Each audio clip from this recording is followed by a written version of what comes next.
Hello everyone, खमागणियन welcome to the world of story. फिर से मैं आप लोगों के सामने एक और नया रियल सुपरनेचुरल एक्सपीरियंस लेकर हमारी मृगनयनी की स्टोरी के लास्ट पार्ट में आप लोगों ने देखा कि किस तरह से उस रिंग से मृगनयनी राजेश से बात करती है और वो उससे कहती है कि उसे एक वचन देना होगा। अगर आप लोगों ने पार्ट 1 नहीं देखा है तो ऊपर आपको जो आई बटन दिख रहा है वहां पर इस स्टोरी का पार्ट 1 है। पहले उस पार्ट 1 को कंप्लीट करें और फिर वापस आए पार्ट 2 को कंप्लीट करने के लिए। और पार्ट 2 को हम आगे बढ़ाएं उससे पहले अगर आपके पास वैसे कोई रियल सुपरनेचुरल एक्सपीरियंस है या फिर कोई इंटरेस्टिंग स्टोरी है तो आप मेरे साथ मेरी इन दी गई आईडीज पर शेयर कर सकते हैं। और इसी के साथ साथ ऐसी और ज्यादा इंटरेस्टिंग स्टोरीज के लिए आप हमारे चैनल को सब्सक्राइब जरूर करें। भाई अराउंड 60% लोग स्टोरीज को सुन रहे हैं लेकिन ना तो वो सब्सक्राइब करते हैं ना ही वो वीडियोस को लाइक करते हैं। भाई थोड़ा सा हमें भी अपनी मेहनत का आप सपोर्ट दे दीजिए, इससे ज़्यादा हमें और किसी चीज़ की आपसे रिक्वायरमेंट नहीं है। तो अगर आपने चैनल को सब्सक्राइब नहीं किया है तो चैनल को सब्सक्राइब जरूर कर लें। अटक गए भैया, तो चैनल को सब्सक्राइब जरूर करें और हम लोग बढ़ते हैं अपनी कहानी में आगे। तो मृगनयनी राजेश से कहती है कि तुम्हें भी मुझे एक वचन देना होगा। राजेश उससे पूछता है कैसा वचन? तो कहती है कि मैं तुम्हें दिखाई दूंगी, मैं तुम्हें इस दुनिया की जो चीज़ चाहिए वो ला के दूंगी, लेकिन ये रहस्य सिर्फ तुम्हारे और मेरे बीच में होना चाहिए।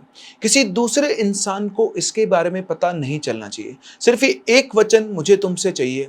अगर तुमने इस वचन को तोड़ा तो फिर तुम मेरा एक ऐसा भयावह रूप देखोगे जिसके बारे में तुम सोच भी नहीं सकते हो। राजेश को उसकी डील समझ में आ जाती है। वो कहता है कि ठीक है, मैं तुम्हारे बारे में कभी किसी को नहीं बताऊंगा। और अब मुझे बताओ कि तुम्हें इस अंगूठी से बाहर निकालने के लिए मुझे क्या करना पड़ेगा। मुझे इस अंगूठी से बाहर निकालने की एक जटिल प्रक्रिया है और इसके लिए तुम्हें एक काम करना होगा। तुम घबराओगे तो नहीं? तो राजेश पूछता है कि कैसी प्रक्रिया? तो कहती है कि ये प्रक्रिया सिर्फ अमावस्या की रात को होगी, वो भी रात को 12 से 3 के बीच में, और एक शमशान घाट पे जाकर। शमशान घाट का नाम सुनकर राजेश घबरा जाता है। क्या शमशान घाट जाना पड़ेगा? तो मृगनयनी कहती है हाँ, लेकिन तुम घबराओ मत, तुम्हें कुछ भी नहीं होगा। जिस विद्या से उस तांत्रिक ने मुझे इस अंगूठी के अंदर बांधा है उसको तोड़ने का सिर्फ एक ही तरीका है, वो है ये प्रक्रिया। तुम बिल्कुल भी मत घबराओ, तुम्हें कुछ भी नहीं होगा। और एक बार तुमने मुझे इस अंगूठी से बाहर निकाल दिया, फिर इस संसार का हर भौतिक सुख मैं तुम्हें लाकर दे सकती हूँ। राजेश एक बार तो घबरा जाता है लेकिन फिर से उसका एक दिमाग का एक साइड बोलता है कि यार अगर ये अंगूठी के अंदर रह के इतना काम कर रही है तो जब ये बाहर आ जाएगी तो मैं इसका बहुत फायदा उठा सकता हूँ और मैं बहुत जल्दी अमीर बन सकता हूँ। सारे सिचुएशंस को समझकर उसने कहा कि ठीक है, मैं तुम्हारे लिए प्रक्रिया करूंगा और मैं तुम्हें इस अंगूठी से बाहर निकालूंगा, लेकिन तुम्हें अपना वचन निभाना होगा, तुम मुझे कोई नुकसान नहीं पहुंचाओगे। मृगनयनी मुस्कुराती और बोलती है कि तुम इतना मत घबराओ, अगर तुम्हें नुकसान मुझे पहुंचाना होता तो मैं इस अंगूठी के अंदर रहकर भी पहुंचा सकती हूँ। मैं तुम्हें वचन देती हूँ कि जब तक तुम अपना वचन निभाओगे मैं तुम्हें कभी कोई नुकसान नहीं पहुंचाऊंगी। ठीक है, तो फिर मुझे क्या करना है ये मुझे बताओ। तो उसके बाद मृगनयनी उसको बहुत सारी सामग्री बताती है। इनमें से कई चीज़ों के नाम ऐसे थे जो राजेश ने अपनी ज़िंदगी में पहली बार सुने थे। और इस दिन के अगले 7 दिनों के बाद अमावस्या थी। उसके सारी सामग्री लिखकर उसने अगले दिन से उन सारे सामानों को जुटाना शुरू किया, क्योंकि उसे भी नहीं पता था कि उसे सारे सामान कहाँ से मिलेंगे और कैसे मिलेंगे। लेकिन अपनी आकांक्षाओं को पूरा करने के लिए वो हर एक पॉसिबल काम करने को तैयार था। उसने जैसे तैसे पता करके सब जुगाड़ लगाकर वो सारा सामान इकट्ठा किया। और आखिरी दिन वो रात जब आई अमावस्या की तो वो अपनी गाड़ी लेकर एक शमशान घाट पहुंचा। उसने चुना शहर से बाहर हाईवे के ऊपर एक बिल्कुल सुनसान शमशान, जहां पर रात के टाइम पर कोई आता जाता नहीं था। करीबन रात को 11:45 पर वो शमशान के पास पहुंचा अपनी कार से। उस कार के अंदर उसने एक कट्टे के अंदर सारा सामान रखा हुआ था और समझदारी दिखाते उसने अपनी कार को शमशान के आसपास नहीं लगाकर उससे करीबन आधा 1 किलोमीटर दूर पेड़ों के अंदर बिल्कुल छुपा के लगाया कि किसी की भी नजर उसके ऊपर ना पड़े। उसके बाद उसने कार में से उस सामान कट्टे के अंदर सामान भरा था निकाला और उसको अपने कंधे के ऊपर लाद कर चुपचाप वो शमशान पर पहुंचा। वहां पहुंचकर वो एक कोने में पहुंचा जो कि उत्तर दिशा में स्थित था और वहां पर मिट्टी को खोदकर उसने एक छोटा सा हवन कुंड टाइप बना लिया और उसके अंदर हवन की लकड़ियां डाल दी। इसके बाद उसने कट्टे के अंदर से एक एक करके सामान निकालना शुरू किया, जिसमें कई तरह के सिंदूर थे, लौंग थी, राई, नमक, कलौंजी, करंज, कक्कल, शलाकी, कुक्कुट यानी मुर्गा और मेढा यानी बकरे की गुदा एवं गर्दन, और उसके अलावा मेढे की कलेजी थी। और ऐसे ही और भी बहुत सारे सामान थे जिनके नाम तक वो नहीं बता सकता था। ये सारा सामान निकाल के जैसा उसको मृगनयनी ने बताया था उसने बिल्कुल वैसे उसको अरेंज किया और उस प्रक्रिया को करना शुरू कर दिया। इसी के साथ साथ उसने एक मंत्र भी उसको बताया जो मुझे भी नहीं बताया गया है, और उस मंत्र का उसको लगातार जाप करते रहना था। पूरे 1-2 घंटे तक वो लगातार इस प्रोसेस को करता रहा, और प्रोसेस कंप्लीट होने के बाद जैसे ही उसने उस हवन की राख और उस मेढे के खून को मिलाकर एक पत्ते के ऊपर एक यंत्र बनाया जो कि मृगनयनी ने उसे कहा था, और उस यंत्र के बीच में जैसे उसने वो अंगूठी रखी, अगले ही पल उसके सामने मृगनयनी प्रकट हो गई। ये कोई और नहीं, वही सुंदर लड़की थी जो रोज राजेश को दिखाई देती थी। उसको देखते हुए बहुत खुश हुआ और उसे अपनी आंखों पर विश्वास नहीं हो कि ऐसा कैसे हो सकता है। वो उठकर मृगनयनी के पास जाता है। उधर मृगनयनी भी उस रिंग से बाहर निकलकर बहुत खुश थी। राजेश उसके पास जाकर बोलता है कि तुम तो वाकई में बाहर आ गई हो, मुझे तो विश्वास ही नहीं हो रहा है कि ऐसा भी कुछ हो सकता है। वो मुस्कुराते हुए कहती है, हाँ मैं बाहर आ गई हूँ और अब मैं तुम्हारी हर इच्छा को पूरी करूंगी। लेकिन सुनो, अभी बहुत जल्दी भोर होने वाली है, तुम यहाँ से सारा बचा कुचा सामान उठाओ और यहाँ से जल्दी से जल्दी निकलते हैं। राजेश फटाफट से सारा सामान समेटता, वापस उसी कट्टे के अंदर उसको उठाता है और ये दोनों के दोनों राजेश की कार के पास पहुंचते हैं। सामान को अंदर रखकर वो मृगनयनी के साथ कार के अंदर बैठता है और फिर ये लोग वहां से निकल पड़ते हैं। रास्ते में एक नदी पड़ती है जहां पर ये बचे कुचे सामान को प्रवाहित कर देते हैं मृगनयनी के कहे अनुसार, और फिर राजेश अपने फ्लैट के नीचे पहुंचता है। घर पहुंचने के बाद, यानी घर के नीचे पहुंचने के बाद वो मृगनयनी से पूछता है कि तुम बाहर तो आ गई हो, लेकिन अब तुम क्या मेरे साथ मेरे घर में रहोगी या कहीं और अगर तुम्हें अभी किसी ने जाते हुए मेरे फ्लैट में देख लिया, किसी और टाइम पर देख लिया, तो मैं क्या जवाब दूंगा? तो मृगनयनी मुस्कुराते हुए बोलती है, चिंता मत करो, मुझे सिर्फ तुम देख सकते हो, कोई और नहीं देख सकता जब तक कि मैं ना चाहूं, और अब मैं तुम्हारे साथ ही रहूंगी। अब देखो तुम्हारा जीवन कैसे बदलता है। इसके बाद वो दोनों राजेश के फ्लैट पर पहुंचते हैं। वहां पहुंचने के बाद राजेश का एक अलग ही एक्साइटमेंट लेवल था, क्योंकि अपनी लाइफ में पहली बार वो किसी सुपर नेचुरल एंटिटी से डायरेक्टली इंटरेक्ट कर रहा था, रियल लाइफ में इंटरेक्ट कर रहा था। उससे पूछता है कि मुझे तो विश्वास नहीं हो रहा है कि तुम वाकई में इस अंगूठी से बाहर आ गई हो। तो वो कहती है, हाँ मैं वाकई में आ गई हूँ, लेकिन अभी तुम रेस्ट करो, पूरी रात से तुम काम कर रहे हो, थक गए होंगे, और तुम मुझे जब चाहो तब बुला सकते हो। मुझे बुलाने के लिए सिर्फ तुम्हें इस अंगूठी को अपनी उंगली में धारण करके रखना है, और जब भी तुम मुझे पूरे मन से याद करके एक बार मृगनयनी बुलाओगे, मैं तुम्हारे सामने आ जाऊंगी। उसकी बात के अनुसार राजेश बोलता है ठीक है, और फिर मृगनयनी वहां से एकदम से गायब हो जाती है। उसके जाने के बाद, क्योंकि वाकई में बहुत थक गया था, 7 दिनों से वो बहुत भाग दौड़ कर रहा था, वो भी जाकर सो जाता है, और अगले दिन वो करीबन शाम को 5-6 बजे के आसपास ही उठता है। उठकर देखता तो उसके फोन पर ऑफिस से बहुत सारे मिस कॉल थे उसके बॉस के। वो उनको फोन करके बताता है उसकी तबीयत ठीक नहीं है और कल ऑफिस आकर वो उनको सारी बात बताएगा। उठने के बाद उसको जो अगला ख्याल आता है वो आता है मृगनयनी का, लेकिन वो सोचता है कि वैसे जस्ट मैं उठाई हूँ, थोड़ा फ्रेश फ्रेश होकर आता हूँ, बाहर घूम कर आता हूँ, उसके बाद उसको बुलाऊंगा। तो वो फ्रेश होता है, फिर बाहर निकलता है, कुछ खाता पीता है, और आने से पहले अपनी माँ को फ़ोन करता है और बोलता है कि माँ तुमको एक बहुत बड़ी खुशखबरी देनी है। तो उसकी माँ बोलती है बेटा क्या हुआ? बोलता है कि माँ मैं एक बहुत बड़े प्रोजेक्ट के ऊपर काम कर रहा हूँ, और अगर सब कुछ सही रहा तो हम लोग बहुत जल्दी बहुत अमीर बन जाएंगे। उसकी माँ कहती है अरे वाह बेटा, बहुत बहुत बढ़िया है, तुम जुग जुग जियो और बहुत अच्छे से मेहनत करो, भगवान तुम्हें सफलता ज़रूर दिलवाएगा। इतना बातचीत करके वो वापस से अपने घर पहुंचता है, और घर पहुंचते पहुंचते उसको करीबन रात के 9 बज चुके थे। इसके बाद घर पहुंचकर वो अपनी चेयर पर बैठता है, अंगूठी को ऐसे हाथ में पकड़ता है और पूरे सच्चे मन से अपने मन के अंदर नाम लेता है मृगनयनी। जैसे वो ये नाम लेता है, उसे फील होता है कि उसके आसपास कोई है, और उसके चारों तरफ एक ऐसी खुशबू फैल जाती है जो उसने आज से पहले कभी तक एक्सपीरियंस नहीं की थी। और जैसे ही वो आंख खोलता है, उसके सामने अप्सरा की तरह सजी हुई मृगनयनी खड़ी हुई थी, जिसका एक अलग ही रूप, एक अलग ही सिडक्टिव रूप उसके आंखों के सामने था, और उसकी आंखें बिल्कुल उसके ऊपर टिक गई थी। ऐसी सुंदरता जो राजेश ने कभी अपने जीवन में नहीं देखी थी।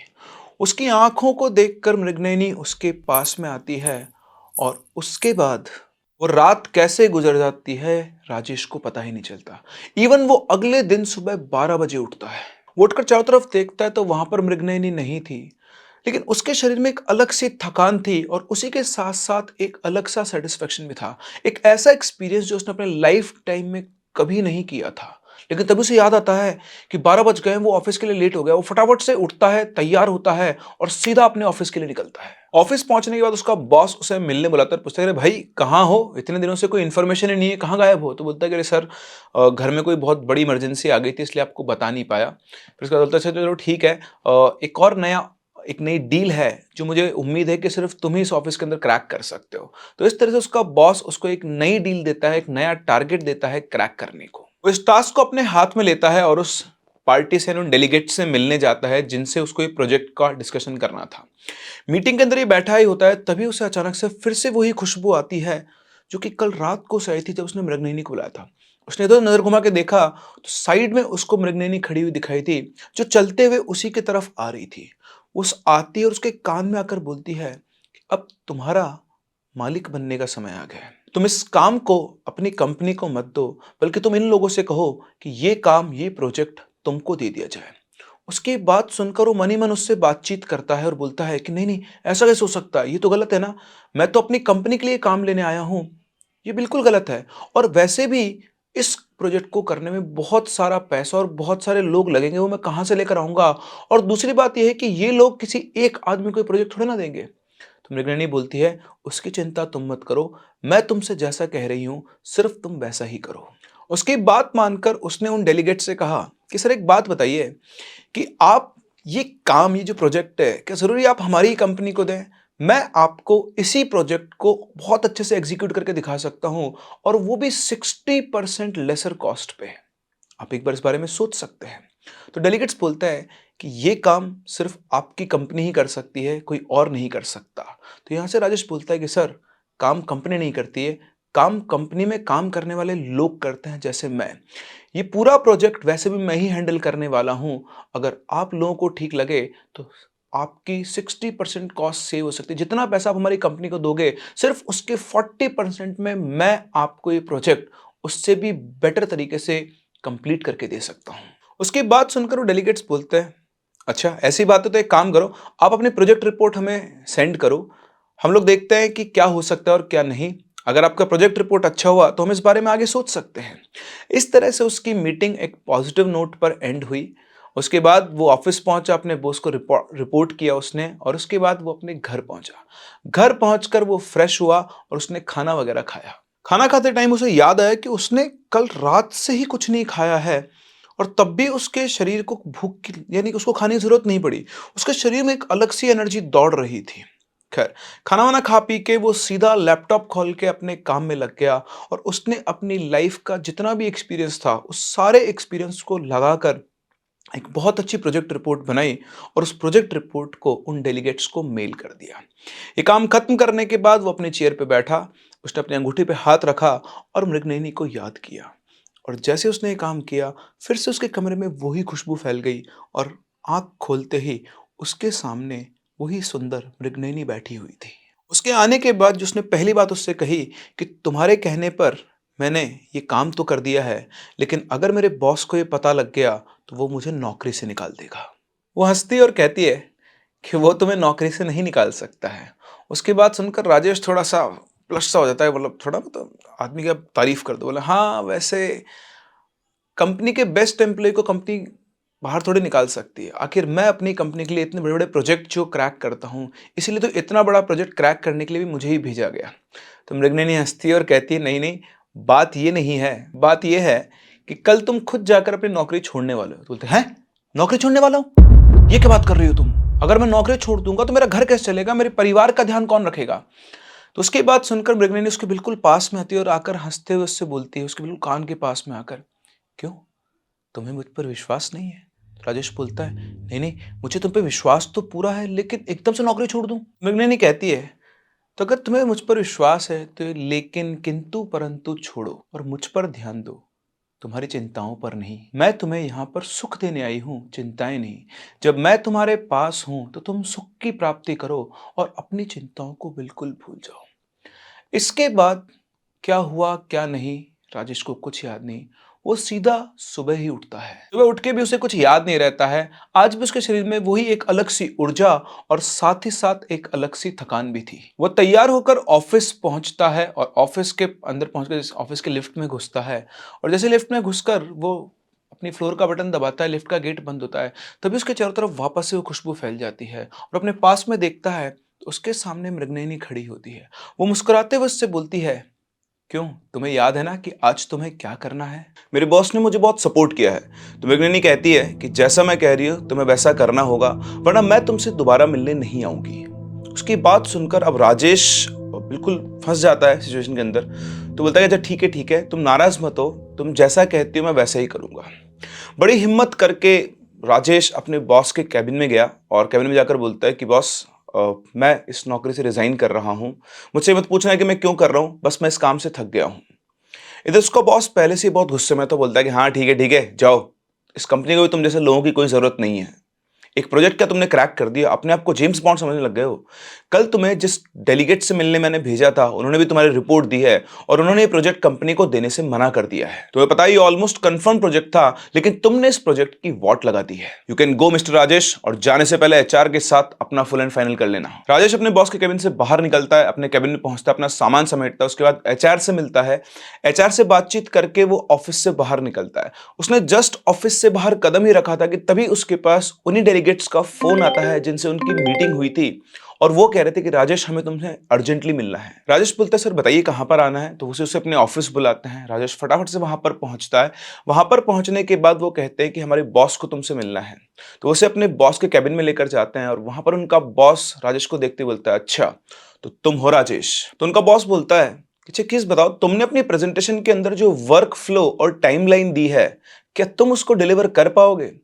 तो राजेश बड़ी कॉन्फिडेंस से बोलता है कि सर, हमारी कंपनी के अंदर भी मैं और मेरी एक टीम ही सारे प्रोजेक्ट्स के ऊपर काम करते हैं और उनको ऑन टाइम डिलीवर करते हैं। हम लोगों की एक्सपर्टीज है और आप मुझ पे एक बार भरोसा करके देखिए, जो भी मैंने प्रेजेंटेशन में कहा है उसमें से एक भी चीज इधर से उधर नहीं होगी। मेरे इतने सालों का जो एक्सपीरियंस है उसके बेसिस पर ही मैंने आपको ये प्रोजेक्ट दिया है और मैं इसकी फुल गारंटी लेता हूं कि आपका ये प्रोजेक्ट ऑन टाइम और ऑन कॉस्ट डिलीवर होगा। तो बॉस बोलता है कि I always appreciate young minds and young talents, लेकिन यंग लोगों के अंदर ना प्रोफेशनलिज्म नहीं होता है। तो राजेश बोलता है कि सर आप मुझ पर ट्रस्ट करके देखिए, मैं इस प्रोजेक्ट में अपनी जान लगा दूंगा, इसको ऑन टाइम डिलीवर करूंगा और इस पर मेरा पूरा क्वालिटी कंट्रोल रहेगा। और अगर आप यंग लोगों को मौका नहीं देंगे तो फिर यंग लोग ग्रो कैसे करेंगे? आप मुझ पर ट्रस्ट कीजिए, मैं आपको उनसे भी अच्छे रिजल्ट निकाल कर दूंगा। बॉस थोड़ी देर के लिए कुछ सोचता है, तभी राजेश को एकदम से वापस से वही खुशबू आती है। वो खुशबू आते हुए पहचान जाता है कि शायद मृगनयनी आसपास कहीं आ गई है। वो इधर उधर देखता है, तभी उसकी आंखों के सामने बॉस के चेयर के पीछे उसे मृगनयनी दिखाई देती है और वो राजेश को देखकर मुस्कुरा रही होती है। अगले ही पल मृगनयनी वहां से गायब हो जाती है और उसके बाद वो जो बॉस होता है वो बोलता है, ओके राजेश, चलो एक काम करते हैं, पहले तुम इस प्रोजेक्ट का फेज 1 कंप्लीट करो। अगर तुमने फेज 1 अच्छे से कंप्लीट किया और हमारी टीम उससे सेटिस्फाई हुई, तभी मैं तुमको आगे का पूरा प्रोजेक्ट दूंगा, अदरवाइज तुम्हें प्रोजेक्ट नहीं मिलेगा। फिर क्या था, राजेश को तो सिर्फ एक मौका चाहिए था। उसने कहा कि ठीक है सर, आप जैसा कहेंगे वैसा ही होगा। और उसके बाद राजेश उनके साथ, मतलब जो बॉस है वो बोलता है कि ठीक है, टीम से तुम मिल लो, वो तुम्हारा एग्रीमेंट साइन करवा देंगे। तो एग्रीमेंट साइन होता है। उसके बाद राजेश ऑफिस से बाहर निकलता है और सीधा अपनी माँ को फोन करता है। बोलता है कि माँ, मैंने तुमसे कहा था ना कि एक बहुत बड़ा प्रोजेक्ट मुझे मिलने वाला है, वो प्रोजेक्ट मुझे मिल गया है, बस अब अपनी मेहनत और लगन से मुझे इसको कंप्लीट करना है, फिर हमें दोबारा पीछे मुड़कर देखने की जरूरत नहीं पड़ेगी। माँ, मुझे तुम्हारे आशीर्वाद की जरूरत है। उसकी माँ बहुत खुश होती है, उसको बहुत सारे आशीर्वाद देती है और कहती है कि बेटा, तुम जरूर सफलता पाकर रहोगे, मेरा आशीर्वाद तुम्हारे साथ है। इसके बाद वो अपनी अंगूठी को देखता है और मृगनयनी को भी धन्यवाद देता है कि जैसा उसने कहा उसने बिल्कुल वैसा ही किया। अब उसकी लाइफ चेंज होने वाली है। इसके बाद वो दिमाग लगाता है कि उसको उस प्रोजेक्ट को कंप्लीट करने के लिए किन किन लोगों की जरूरत है। वो अपनी कंपनी के उन सब लोगों को कनेक्ट करता है और उन सबको राजी कर लेता है ऑफिस के बाद पार्ट टाइम में काम करने के लिए। वो उन सभी को बुलाता है, एक मीटिंग लेता है और कहता है कि अगले 20 दिनों में अगर हमने सभी क्वालिटी चेक्स के साथ इस प्रोजेक्ट के फेज 1 को कंप्लीट कर दिया तो फिर हमें आगे का प्रोजेक्ट मिलेगा। और अगर तुम सब लोगों ने मेरे साथ मिलकर अगले 20 दिनों में इस प्रोजेक्ट को कंप्लीट कर दिया तो मैं तुम सबको पार्ट टाइम में भी तुम्हारी सैलरी के बराबर पैसा दूंगा। तो एक इंसान की जो मंथली सैलरी होती है उसको अगर वो पार्ट टाइम में मिल जाए तो सभी लोग काम करने को तैयार हो जाएंगे। और उनको कन्विंस करने के लिए कि उनको राजेश पर ट्रस्ट हो कि वो हवा में बात नहीं कर रहा है, उसने पहले से ही अपनी सेविंग्स में से कुछ पैसे निकालकर सभी लोगों को एक सर्टेन अमाउंट एडवांस फॉर्म में दे दिया था। अब पूरी की पूरी टीम इस प्रोजेक्ट पे काम करने में लग गई थी। राजेश को भी इस प्रोजेक्ट से बहुत उम्मीदें थी। वो उसकी लाइफ के लिए, मतलब डू और डाई प्रोजेक्ट भी आप बोल सकते हो कि अपनी जॉब वो छोड़ चुका था। सीधा वो घर पहुंचता है, फ्रेश होता है, वापस से अपने काम में लग जाता है और काम के लिए उसका इतना एक्साइटमेंट होता है कि काम करते करते कब रात का 1 बज गया उसे पता ही नहीं चलता है। तभी उसे उस अंगूठी में से खुसफुसाहट की आवाज आती है। तो जैसे ही वो आवाज आती है उसे याद आता है कि ओह, आज तो मैं काम में लग गया और मैंने मृगनयनी को बुलाया नहीं, जबकि आज उससे करने के लिए कितनी सारी बातें हैं। इसके बाद तो अपना काम रोकता है, अपनी अंगूठी पे हाथ रखता है, आंख बंद करता है और फिर से मृगनयनी को याद करता है और अगले मोमेंट पर उसे वापस से वो खुशबू आने लगती है और जैसे ही वो आंख खोलता है फिर से मृगनयनी उसकी आंखों के सामने होती है। मृगनयनी सामने आते बोलती है, क्या बात है राजेश बाबू, आज तो काम में बहुत व्यस्त हो। राजेश अपनी सीट से उठता है, मृगनयनी के पास जाता है और बोलता है, जिंदगी का सबसे बड़ा प्रोजेक्ट है ये मेरे लिए और ये सब तुम्हारी वजह से हो रहा है। वो मृगनयनी को गले लगाता है और बोलता है कि तुमने जैसा कहा वैसा ही किया और तुमने बाहर आकर मेरी जिंदगी पलट दी है। मृगनयनी हंसते हुए कहती है, अरे ये तो बस शुरुआत है। इस दुनिया में तुम्हें जो वस्तु चाहिए वो तुम्हें मिल जाएगी और तुम्हें जो भौतिक सुख चाहिए वो सब भी तुम्हें मिलेगा, लेकिन बस तुम्हें मेरी एक इच्छा पूरी करनी होगी। क्या तुम वो इच्छा पूरी करोगे? ये सुनकर राजेश वापस से उसके सामने आता है और पूछता है, इच्छा? बताओ कैसी इच्छा है, क्या इच्छा है जो मैं तुम्हारी पूरी कर सकता हूँ? तो मृगनयनी कहती है, ठीक है, अभी नहीं, सही समय आने दो, फिर मैं तुम्हें बताऊंगी कि मेरी क्या इच्छा है। इतना कहने के बाद मृगनयनी राजेश के बिल्कुल करीब आती है और उसके बाद राजेश फिर से सुबह ही उठा। उसे कुछ पता नहीं था रात को क्या होता है क्या नहीं होता, उसे कुछ याद भी नहीं रहता, लेकिन जब भी वो सुबह उठता तो उसके शरीर के अंदर एक अलग सी थकान, लेकिन एक अलग सी ऊर्जा रहती थी। ये क्या था उसे कुछ भी समझ में नहीं आता था, लेकिन जो भी कुछ था वो उसको एंजॉय कर रहा था। सुबह उठा, आज उसे ऑफिस जाना नहीं था क्योंकि नौकरी वोकरी तो उसने छोड़ दी थी। तो उठकर फ्रेश होकर वो अपना काम करने बैठ जाता है क्योंकि उसके लिए प्रोजेक्ट बहुत इंपॉर्टेंट था। और अगेन इतनी लगन से, इतने डेडिकेशन से वो काम करता है कि शाम को करीबन 4 साढ़े 4 बजे के आसपास उसे ध्यान आता है कि वो काम में ही लगा हुआ है, अब थोड़ा सा ब्रेक ले लेता है। अपनी टीम से वो अपडेट लेता है कि कितना काम पहुंचा है, उसके बाद वो अपने घर से बाहर निकलता है। स्मोकिंग की उसको आदत थी तो वो एक शॉप दुकान थी, वहां पहुंचता है अपने घर से थोड़ा दूर, बाइक पे बैठकर, और वहां पर जाकर वो सिगरेट पी रहा था। वो एक दो पफी मारता है सिगरेट की कि तभी उसकी आंखों के सामने एक एक्सीडेंट होता है।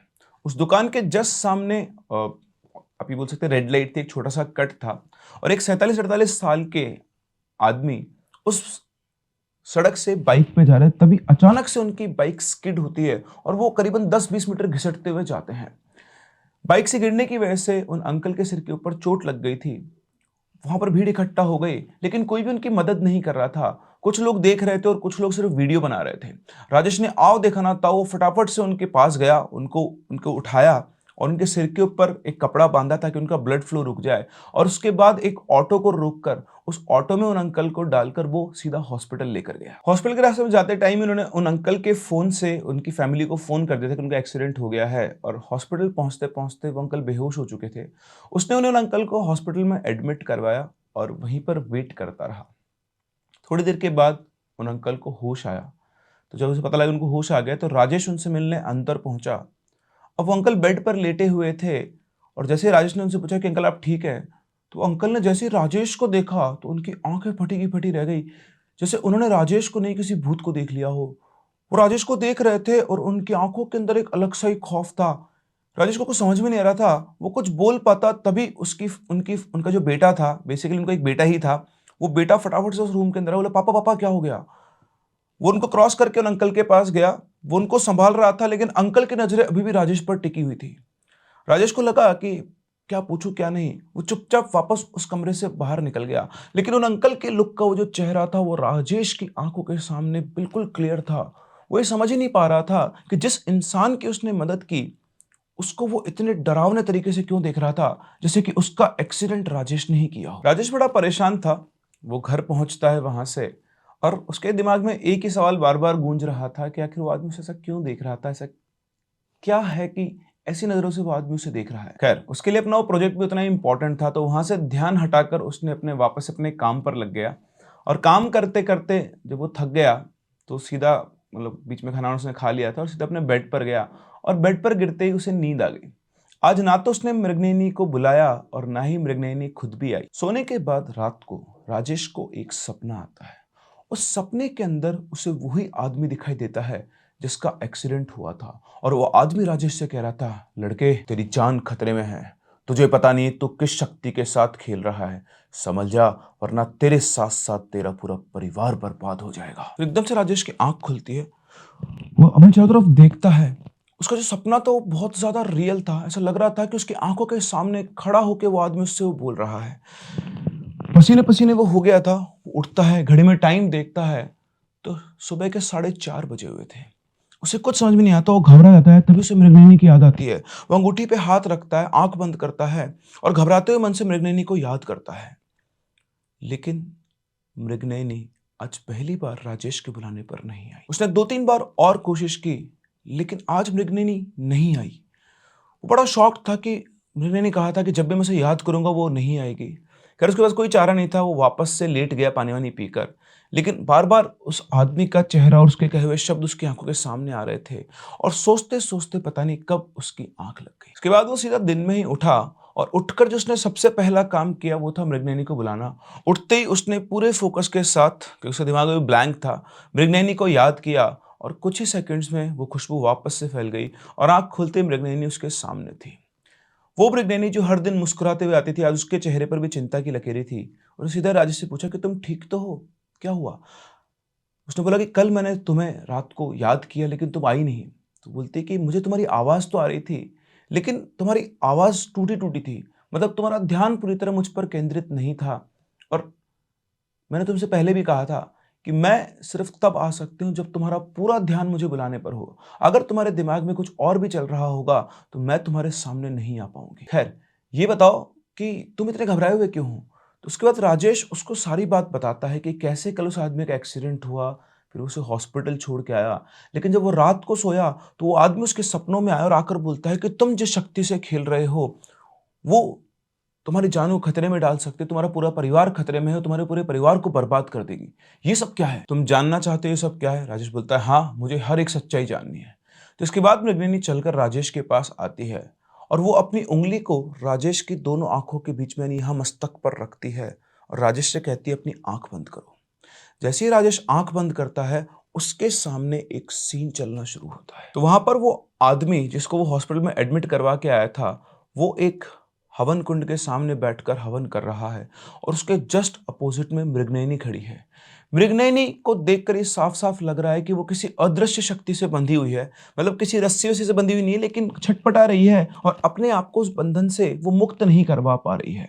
और वो आदमी लगातार कुछ मंत्र पढ़े जा रहा है और अंत में वो आदमी जैसे ही इस तरह से कुछ फेंकता है उसके ऊपर, मृगनयनी एकदम से एक धुएं बदल जाती है और उस आदमी के हाथ में रखी अंगूठी के अंदर चली जाती है।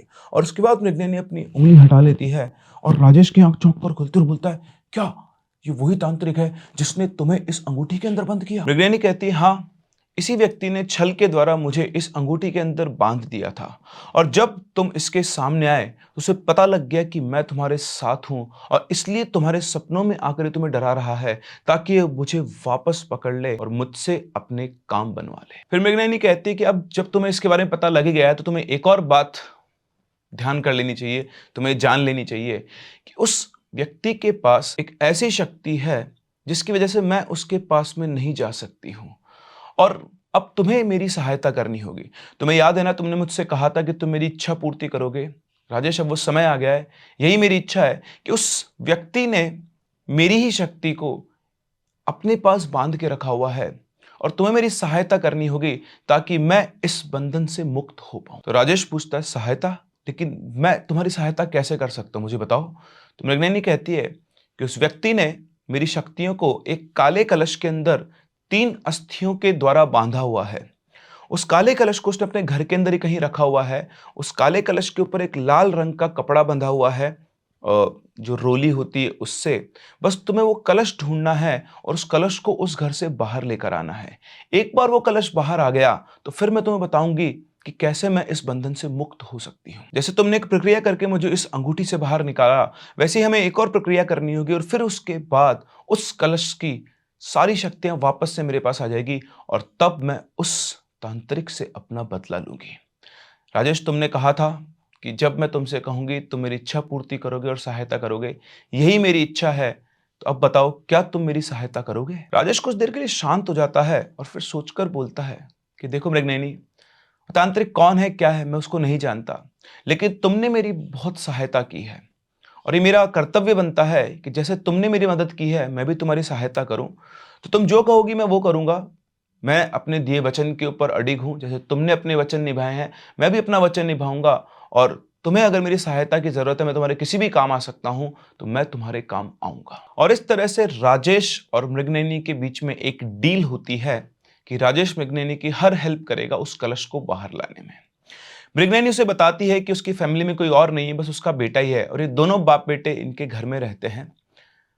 राजेश हॉस्पिटल पहुंचता है। वहां पहुंचकर, क्योंकि उसने ही उनको एडमिट करवाया था, तो जो बंदा था जिसने एडमिट किया था, वो उससे उनके घर का एड्रेस लेता है। उसे पता लगता है कि वो अभी भी अस्पताल में ही एडमिट है और उनका बेटा उनके साथ ही है, मतलब घर पर कोई भी नहीं होगा। तो राजेश उनके घर का एड्रेस निकालता है और निकल पड़ता है उस तांत्रिक के घर के लिए। अब जब वो उस तांत्रिक के घर के पास पहुंचता है रास्ते में, तो उसे देख लगता है कि ये रास्ते पे वो कई बार आया हुआ है। उसे डेजा वू होता है कि जैसे ऑलमोस्ट हर रोज वो उस रास्ते के ऊपर आता था, जबकि जितना वो जानता था वो पहली बार इस एड्रेस पर जा रहा था। फिर जैसे ही वो उसके घर के पास पहुंचता है, घर के सामने पहुंचता है, तो उस घर को देखकर भी उसे लगता है कि घर उसके लिए बहुत जाना पहचाना है, बहुत बार उसने इस घर को देखा है, लेकिन उसे कुछ भी याद नहीं आ रहा था। वो अपनी बाइक को साइड में खड़ी करता है और उसके बाद अपने आप ही वो उस घर के पीछे जाता है। जैसे उसे पहले से पता है कि घर के पीछे से एक रास्ता है जहां से वो आसानी से घर के अंदर जा सकता है। पीछे पहुंचकर वो एक दीवार पर चढ़ता है और सीधा घर के अंदर कूदता है। और घर के अंदर कूदते भी उसको ऐसा लगता है कि घर की स्ट्रक्चर उसके लिए बहुत जानी पहचानी सी है। उसको उसको ये समझ में नहीं आ रहा था कि ऐसा उसे क्यों फील हो रहा है। जो होता है ना, आपको भी कई बार ऐसा फील होता होगा किसी जगह पे जाकर, यार मैं पहली बार बहुत बार यहाँ पे आया हुआ हूँ, ये तो मेरे लिए बहुत जानी पहचानी सी जगह है। तो उसका जो बेसिक इंस्टिंक्ट है उसको ये बता रहा था कि भाई ये तेरे लिए बहुत नोन सी जगह है, तो यहाँ पर बहुत बार आ चुका है। एक बात और, इस घर के आसपास कोई घर नहीं थे करीबन 100-200 मीटर तक। तो राजेश वैसे भी रिलेटिवली सेफ फील कर रहा था कि कोई उसको यहाँ पर देखने वाला नहीं है। उसके बाद राजेश अपनी खोजबीन शुरू करता है और घर के हर एक कोने को छानना शुरू करता है। हर एक कमरा, हर एक जगह वो जाता है। फिर उसे एक कमरा दिखाई देता है। उस कमरे के गेट को वो खोलता है और लाइट ऑन करता है। अब जैसे वो लाइट ऑन करता है, वो देखता है कि कमरा बड़ा अजीब सा ही था।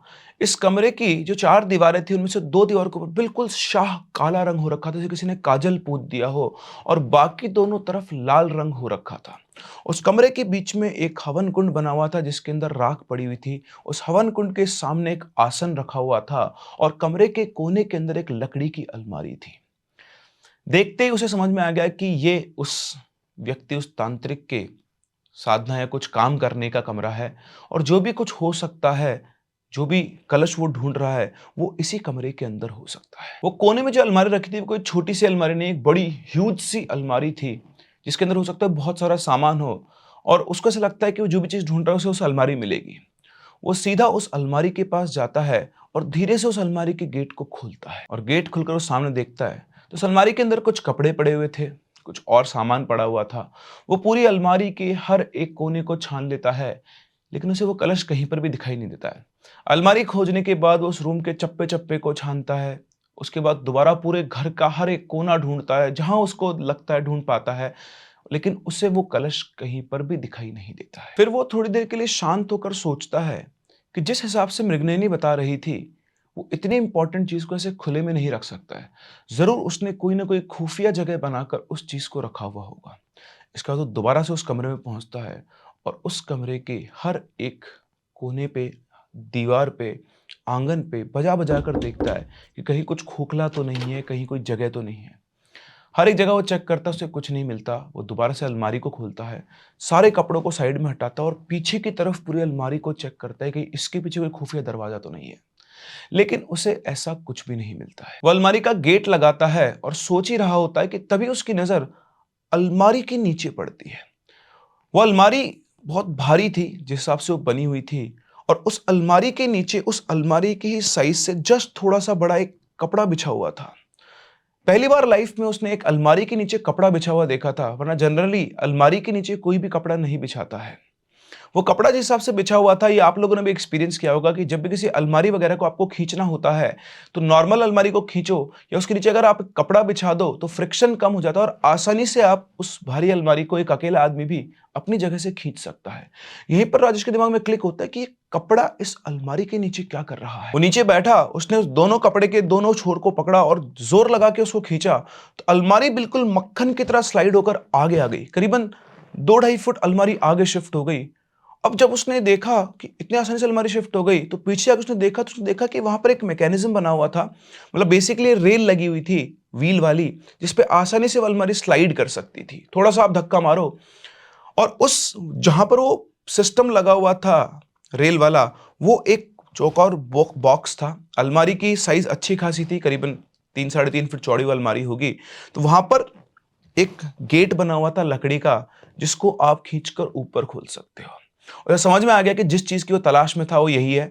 उसने उस गेट को खोला और खोलते ही उसे नीचे जाने के लिए सीढ़ियां दिखाई दी। उसने अपने फोन की फ्लैशलाइट ऑन की और वहां सीढ़ियों से वो नीचे उतर गया। नीचे उतरकर जैसे उसने फ्लैशलाइट सामने की, उसकी हालत टाइट हो गई। उसकी आंखों के सामने पत्थर की रैक्स बनी हुई थी और उन रैक्स के ऊपर सैकड़ों काले रंग के कलश रखे हुए थे। वो सभी के सभी कलश दिखने में एक जैसे थे और बिल्कुल उनका डिस्क्रिप्शन वैसा ही था जैसा मृगनयनी ने बताया था। अब राजेश को कुछ भी समझ में नहीं आ रहा था कि वो इन कलश को कैसे पहचानेगा, क्योंकि सारे के सारे कलश बिल्कुल एक जैसे थे। जैसा मृगनयनी ने बताया था कि उसकी शक्ति किसी ऐसे एक कलश में है, लेकिन इन कलश में से उस कलश को राजेश कैसे पहचानेगा? क्या आप ये जानना चाहते हैं कि राजेश उस कलश को कैसे पहचानेगा? तो उसके लिए आपको जुड़ना पड़ेगा इस स्टोरी के पार्ट 3 में। तो बहुत ही जल्दी मैं आपके लिए इसका पार्ट 3 लेकर आऊंगा, लेकिन पहले आपको ये ध्यान रखना होगा, अगर आपको स्टोरी में मजा आ रहा है, सुनने में मजा आ रहा है, थ्रिल आपके अंदर डेवलप हो रहा है, तो वीडियो को लाइक करना बिल्कुल ना भूलें और चैनल को सब्सक्राइब जरूर कर लें, ताकि आपको ये पता रहे कि पार्ट 3 जब आएगा तो आपके पास सबसे पहले नोटिफिकेशन आएगा। और इसी के साथ साथ तांत्रिक की स्टोरीज, ब्लैक मैजिक की स्टोरी सुनने का अगर आपको शौक है, तो इन दिए गए वीडियोस को जरूर चेकआउट करें। आपको ये कहानियां भी बहुत पसंद आने वाली हैं। हम लोग मिलते हैं अपने अगले पार्ट में, तब तक के लिए keep loving and keep listening.